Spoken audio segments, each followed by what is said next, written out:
Let's start the train wreck. And then the next thing you know, we're in a bar. Fine, that's looking good. Are you recording? Yeah. What's your views on using AI or software with cows?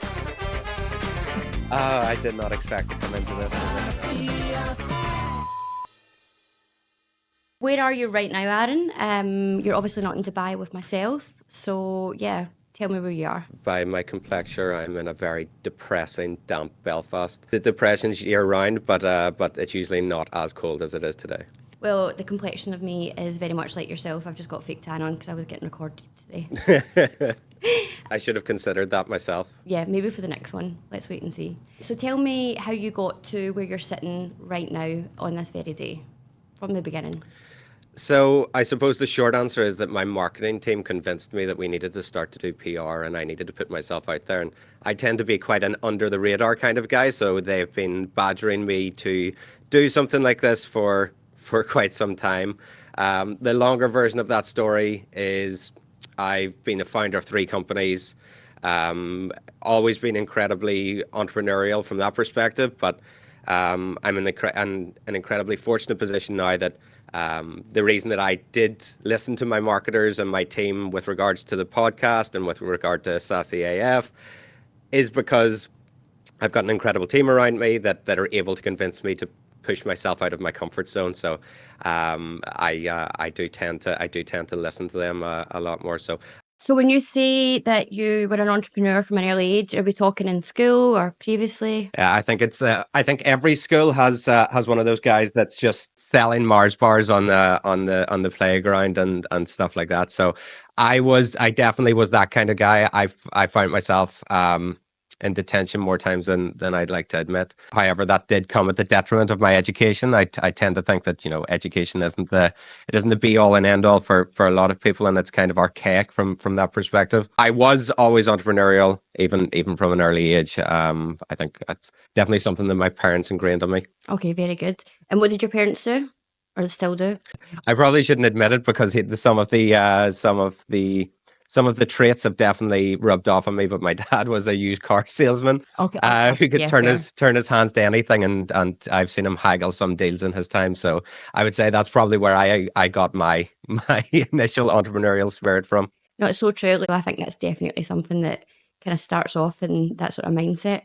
And you say, I think it's definitely. I came from a very working class background, and you either learned how to bullshit and hustle your way through things, or you sort of withered on the vine from that perspective. Not to say that there aren't people that are doing incredibly well, but I just learned that the main streets of it wasn't Belfast that I grew up in. It was a little village, but still the streets were smaller, but they were still mean. The way to get on was always to figure out how you bullshit. Yeah. And it's that sort of hustler mentality. What did you get chucked out for? Was it just too many detentions, or was it a big scramash? It was just my days in school came to the end. I went to my math GCSE whenever I was under the influence of alcohol. I was a proper little tearaway as a kid. It might not sound like I started drinking alcohol whenever I was 14. So Do you know, it's normal. and that's a late bloomer for Ireland. I was 13 in Scotland. Like, it's just pretty standard. Yeah, definitely. So I definitely thought, like, going into your math education or your math GCSE at the time, completely paralytic to use a Northern Irish phrase. Definitely didn't contribute positively to my education. I'll just put it that way. The background that you're now in is like tech and software, and you've obviously done very well. But were you good at that sort of thing in school? Like, what inspired that? Like, thinking if you turned up to your maths exam drunk, how the hell did you fall into the tech side of things? Having left school, you're surrounded by this structure, whether you like it or not, and I obviously did not like it. You go to class at this time, you come home at this time, and then that's effectively your routine. Whenever you leave school, especially whenever you're somebody that doesn't really think about that or forward plan what comes after, you definitely get hit with the bang of realism in the real life, that you go from a fucking little know-it-all that tells teachers what you want to do and what you don't want to do, to very quickly know that you know absolutely nothing about the real world. And then you come out of school and you're sitting there asking, well, why wasn't I explained what a national insurance number is, or why wasn't I explained how to apply for a mortgage or car insurance or any of the things that we all use in life? I'm in tech. I work in spreadsheets all day. The amount of times that I use algebra is zero, but the amount of times that I've had to go and get new car insurance or look at mortgages and loans and building businesses and so on, that would be stuff that was actually a lot more beneficial. But getting back to the root of your question, you come out and you've got basically no. I certainly had no idea where I was going to go. My career's education in school was you effectively had a few options. You could come from a family that owned a farm. You could go into a trade like building, joinery, bricklaying, plumbing. You could join the army, or you could jump on a fishing boat. That was basically all of your options for what comes after, and none of those were really appealing to me. So I did try my hands at sort of becoming a mechanic. Turned out that I do not like manual labor in any way, shape, or form. The joke in our office is that I like my life to be as seamless as possible, and it definitely comes from that. So that took us on. That I started my first business, sold it, second business, sold it, and ultimately to where we are now, where we're on business number 3, and wouldn't be loving life anymore. If you didn't have the skill set or the knowledge, like what first got you into the first business? Like what brought you in? What made you end up running this analytical company? Like, I mean, it's all way above my head. So what would Yeah, you I say? mean, to be perfectly honest, it's all the way above my head, and I have a team that is incredibly they're incredible just from their skill set. And I always say that look, I would be nowhere without the team that I'm with. The journey that I've taken has been has been effectively honing those skills that I do have, which are the ability to get people to do what I want, or Manipulation. or hustling to use that frame. Yeah, exactly, exactly. It's Manipulation sort of or like how to win friends and influence people from that perspective, and I've just used those skills across my journey to try and solve problems that I've experienced. I'm going to ask you a bit of a weird question or a bit an intrusive question as to how you were able to fund the company, the first one. Was it Yeah. inheritance from like an old grandparent, or did you win the lottery?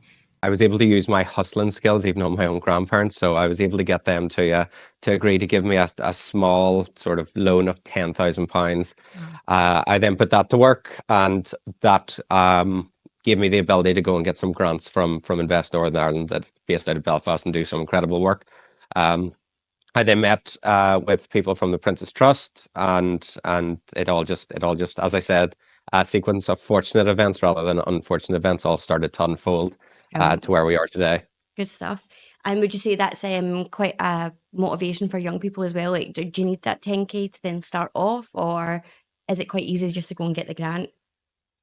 It's not easy to get the grant because you have to have the money to spend the money. It's like a retrospective. You get what you spend back. Right. So you do kind of need some capital to get started, in my opinion. However, that's upwards of 12-ish years ago now. So people can build a platform or build a company from their bedrooms. Fair, fair. I did that with the 10K, but you can do it with a lot less than that now, considering where we are with technology and all of the different platforms. You know, some kids that are building things at the moment. You know, they're doing incredible things with very little in terms of resources. Then looking back 10 years ago, is there anything that you would do differently to get yourself where So you are now?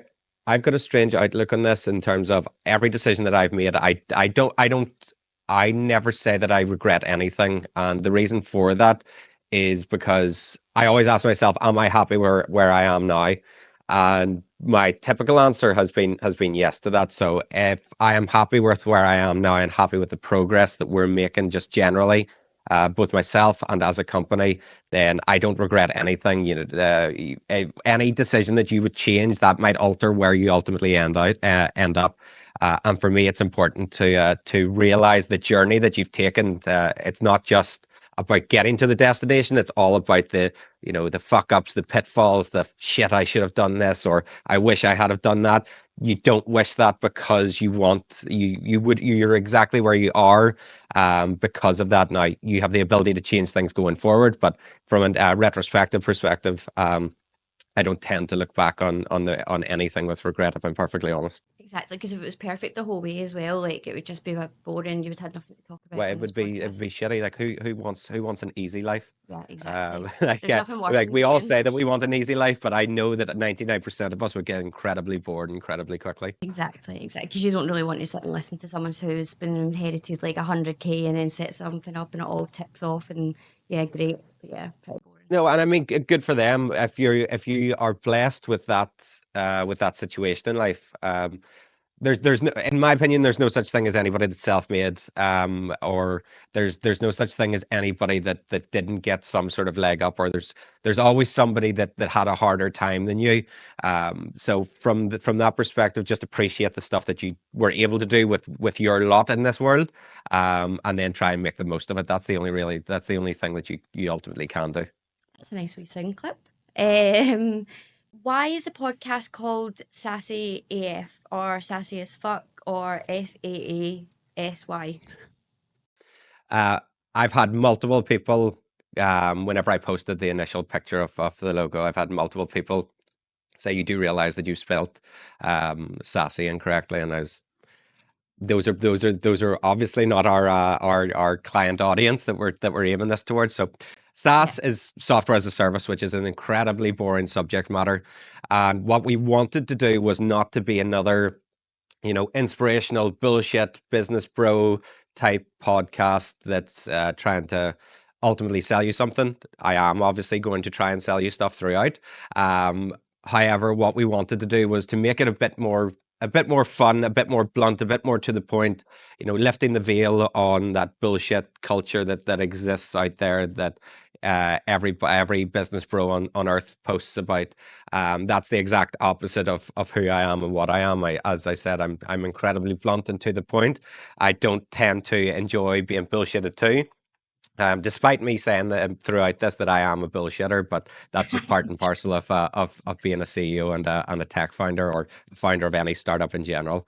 Yeah. So sassy, that pretty much fits my personality type. I'm a bit of a diva in the office whenever it comes to being blunt and asking people to get on board with stuff. Obviously, it comes from a place of incredible kindness, and they know my exact personality type. We have an expression in Belfast that there's no back doors, so you get exactly what you know exactly what I'm thinking at the time, and I say exactly what I'm thinking. And then obviously just having that bent and that twist of software as a service, in conjunction with making it a bit more fun and upbeat, which we'll hopefully continue to do and improve on as we bring out more and more of these podcasts. And have you ever got yourself into a lot of trouble? Like, not just like somebody being pissed off at you, but like a lot of trouble by being sassy as Um, fuck that you want to Probably talk about? more trouble than I'd like to admit. Never anything from the perspective of people. Like obviously, people get pissed off at me all the time. That's part of the job.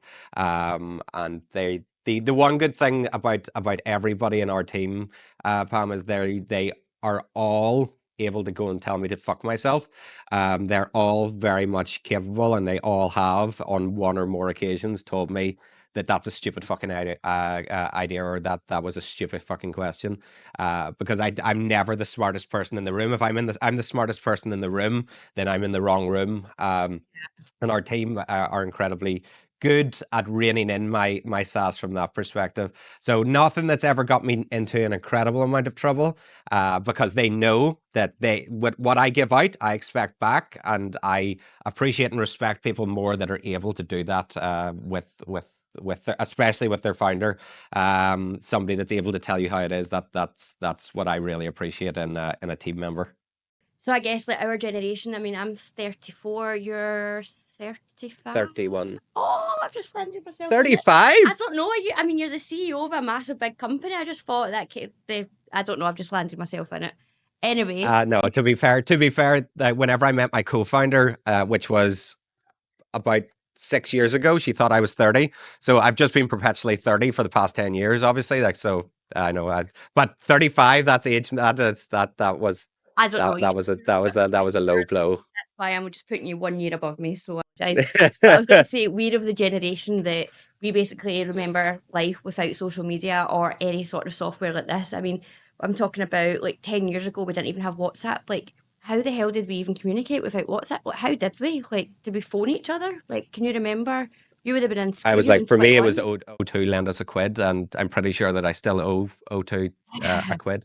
Honestly, So like, the O2 website and uh, you would get like 10 free texts and you would like, register exactly. randomly. And then I remember that BBN, MSN Messenger, all of those sort of like early days of evolution Yeah. of that kind of tech. And I think I actually got rid of an iPhone in order to get a BlackBerry.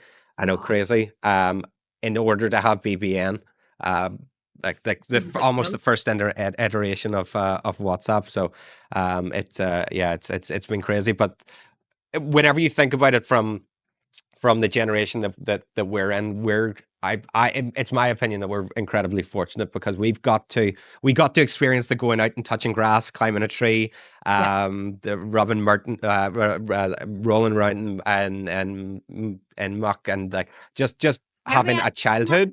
Uh, Up the park drink. Let's be honest, Aaron. We're like yeah, well, 12, that's true. 13. But That's yeah. true. They That's don't true. even drink anymore as well. That's the And thing. The young people, like, because they're just in their rooms playing computer games. Not that I'm trying to endorse people going out and drinking at 13 years old, but it just kind of shows you how things have changed.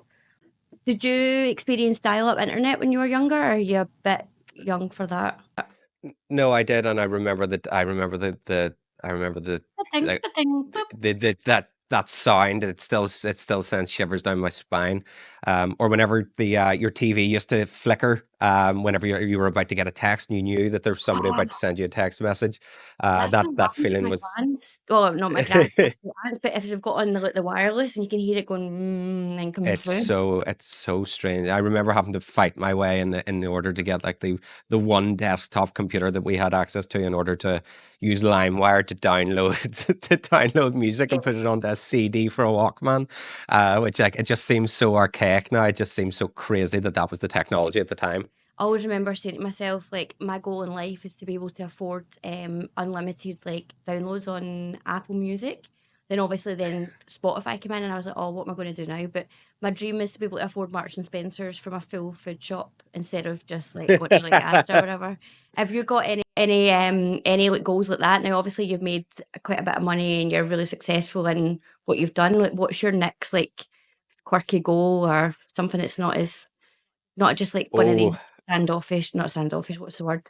One of these show offish. stereotypical, stereotypical, like, oh, I can't wait to hike up the Himalayas or something. Like, be Oh, realistic. Well, what do you want to do? I think way to give me an existential crisis. You called me 35, and you've just asked me what my life's goal are. So No, that's this is not the way that I want to go into a Friday or into a weekend, Pamela. Um, so it's a strange one. I've always had the goal of just wanting to be self-sufficient and be able to look after the people around me. That was always my goal. And then I get random little little things that pop up into my head if I really want to do that or I really want to go and experience that. But for me, it's less about the goal and more about the people that I'm with from that perspective. So I say that from a place of being incredibly fortunate and being incredibly privileged. That money isn't a concern. I've got my businesses are doing incredibly well, which is a privilege in and of itself. So the goal for me is just to keep it all together. That's really the goal, and to keep myself as happy along the way as possible. What's your view on software as a service in terms of paid applications like Tinder and Bumble and Hinge? I don't know what else they've got in the UK at the moment, but are you a fan of it? Do you admit that you've been on it before? Have you been on it before? I have been on it before, but for not for a long time. So, um, I think I think we do lose that social connection of people almost forget how to act with respect in a lot of ways. Like we've lost this the ability to talk to each other, and I've never heard of any of my peers just go and pick up somebody in a bar. So it's like it's definitely a skill set that we've lost, and I think that you kind of lose the communication skills from a human perspective. But I mean, look, whatever gets you off, whatever you want to do, and again, you know, people can do whatever they want with whatever Yeah. tools. I just know that I have been on it. I just remember what it was like being on it, and I'm thankful that I don't have to be on it now. And do you feel like things have changed in terms of like, I'm trying to think. I mean, some of the apps have kind of progressed that you can now pick exactly which nationality you want and all this. Do you think that it's allowing people to be so specific in what they want, and that's probably not really an ideal thing because then some people get left out in the end? I mean, if I think the beauty is always in the eye of the beholder, right? So it's always going to be the you're always going to go after the people that you want, and that's I think that's the difficulty with apps like this is they're all so superficial. So you don't get to you don't get to see the charm or the charisma or the personality behind the profile that you've just swiped. I don't even know whether it's left or right on. Um, to there's none of that. It's just no, yes, No. Yeah. no, which is like to me, and then you get the dopamine hit of doing that swipe left or right, whatever it is. So I'm again. You just lose that. You lose that potential connection with somebody that could have been you could have really gelled with. Sure. So we went from dating, from your life story, your age from 31 to 35. What's your views on using AI or software with cows? I did not expect to come into this with this one. I suppose I would ask what the use case is. I am actually aware of a of a Yep. company that uses AI for Oh, cows. really? It actually monitors their weight and it monitors their where they feed on. It's basically a drone gets set up in the sky and it captures the movement of cows throughout the Right. day, and then it Okay. can figure out how a farmer can use their farmland in the most efficient way. So I think it's like everything. The technology is going to be adapted, and for people like farmers who need Yep. to, they need to squeeze every penny that they can. It's definitely going to be something that they adopt very quickly. And it's strange to think a farmer using AI, but from But my yes. perspective, I know plenty of them that have adopted tools that and like you have conversation with them and you're like, how the fuck do you know what that is? Yeah. And they are ahead of the curve because necessity breeds innovation from that perspective. Exactly. If you've obviously got four dogs called the Gin Sisters, if I remember correctly. The Gin sisters. And what sort of dogs are they? So Hendrix is the oldest. She is a Siberian Husky, and she actually is part of the inspiration behind the name because she is the sassiest dog in the world. I've never seen a dog give you side eye like her, Brilliant. but she knows when you're talking about her, and she gives you the most incredible looks of disapproval. I then got the first golden retriever poodles, and she is just the definition of if you could personify an angel and put them into dog form, that would be Poodles. Roku, otherwise known as Snorlax, she's the other golden retriever. She is an incredibly sleepy girl who just wants to lie on you, and if you're hungover, probably the Yeah. best weighted blanket that you could ever get. And then Etsu, who is equally as sassy as Hendrix, but also incredibly vocal. So she's a Samoyed. I've got incredibly fluffy dogs Oh. that I wouldn't change for the world. And do you use AI with them? Have you got like the feeding thing that when they go over, it'll activate or anything about more advanced? So funny story is that Hendrix is actually she's on like as she's in her weight loss era. She's like I think it's 10 kilos overweight. I didn't think she was as bad as that, but she apparently was. So she's currently in hydrotherapy. She's currently has to be No. fed separately from the girls.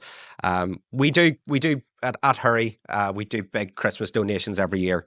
So last year or a couple of years ago we spent about 10K, went to a big toy store, bought a load of toys and delivered them up to the children's hospital in Belfast. Last year we bought a specific piece of equipment for a um, um, uh, vet rehab a Yeah, vet vet. rehab water therapy type place. I'm not sure Yep. whether you wouldn't call it an institution, but they needed a specific like sonic machine, so we bought it for them. And Hendrix, a year later, we figured out that Hendrix actually needed that exact machine. No problem. So she goes in there and gets that. So from a tech perspective, they get that, but I spend as much time with them as possible. So I try not to automate anything whenever it comes to the girls. Fair. And out here, we've got a government initiative where all the dogs are automatically chipped from puppies. So whenever you find one as a stray, and unfortunately, there's so many strays out here, you can actually just go up and scan them. Then you can find out if they are a Yeah. stray, take them in, get them neutered. So I guess that's like a good way of having software that can do that. But what that's talking about animals, are you a fan of the whole microchip, all that sort of reading your So brain, again, not listening to you? like using an exact story. Boodles, the golden retriever that I mentioned. So I used to have a dog walker, and her sister Roku, the smaller golden retriever, um, ran into a bee's nest. Boodles ran in after her. Boodles then just bolted and went missing for a solid hour and a half. We couldn't find her anywhere. So I would have loved to have a piece of tech like that. I think that's even before Apple AirPods, or not Yep. AirPods, Apple Yeah, AirTags. yep. We found her just like hanging on a harness, like on her harness, like over the side of like a ravine. And honestly, see if I had have had something like that in order to find her, I would have Yeah. paid millions for it at the Do they time. not have that over in Northern Ireland? No. We do have microchips, but the microchips more this dog is registered. But what I mean is like a I know what you're geolocation, like a saying. GPS. Where Yeah, are you at this time? So like that, they're all air tagged now, and I don't let them out of my sight now. To be perfectly honest, so it'll not happen again, because it was not a fun day. I'll put it that way. what's your views on chipping children? Like, do you think that's a good idea? I Yeah. would I would say no. I would say You would chip that the dogs if they shouldn't. probably best. I mean, look, if it's a parent's if a parent wants to chip their kid, then fair enough. But it's something that I probably won't have an opinion on until I am a dad myself. I'll just stick with my opinions on the girls for now. Yeah. And would you get a microchip yourself? Like, I mean, our CEO here has a microchip in her hand so she can open up doors. I personally want to get mine done, but you can't do it here. She had to go to America to get it done. But I always forget my access card, so it'd be ideal just to like swipe myself in. Would you consider something like that?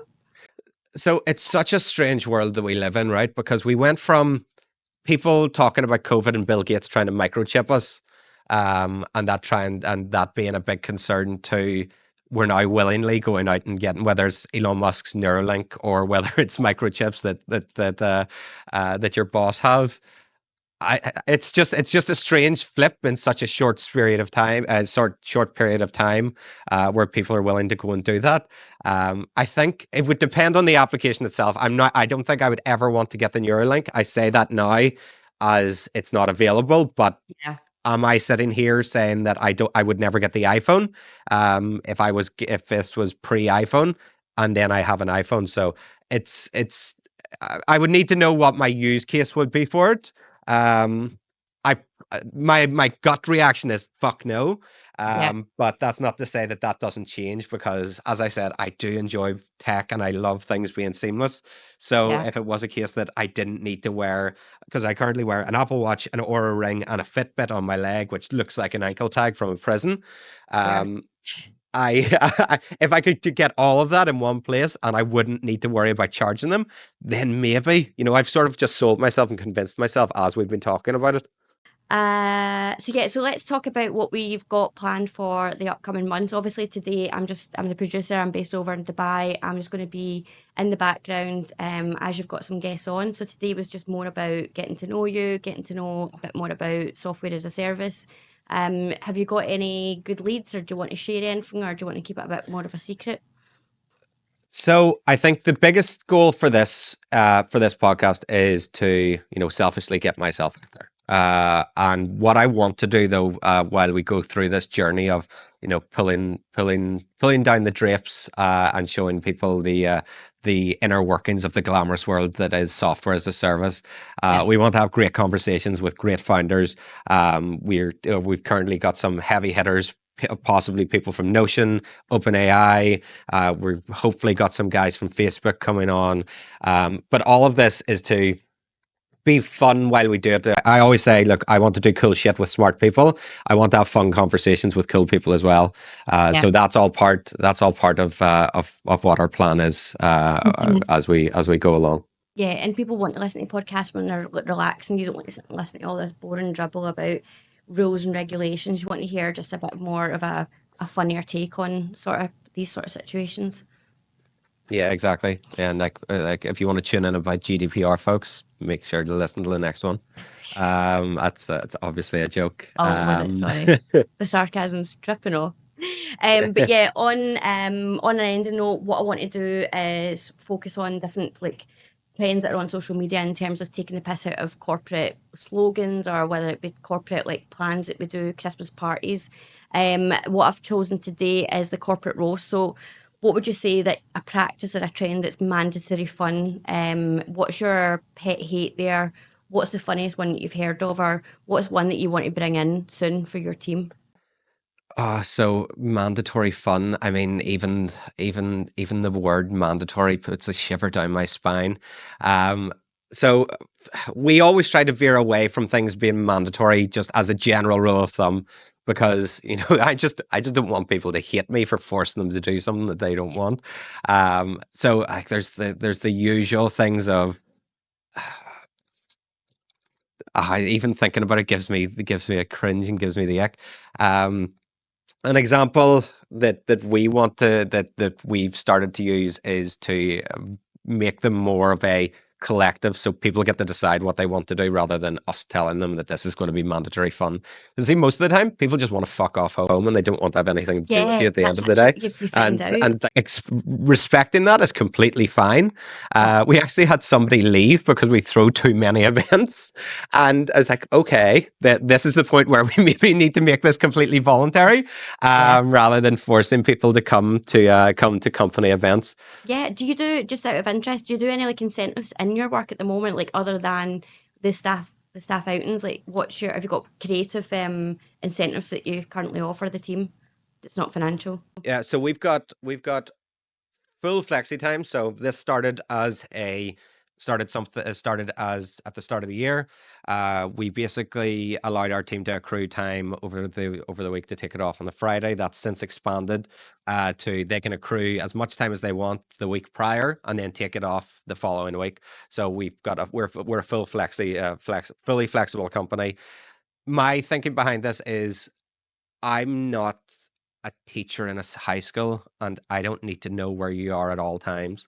As long as you do your work, I don't really care. I Yeah. genuinely couldn't care less if you get your day done in 4 hours. That's good for you, fantastic.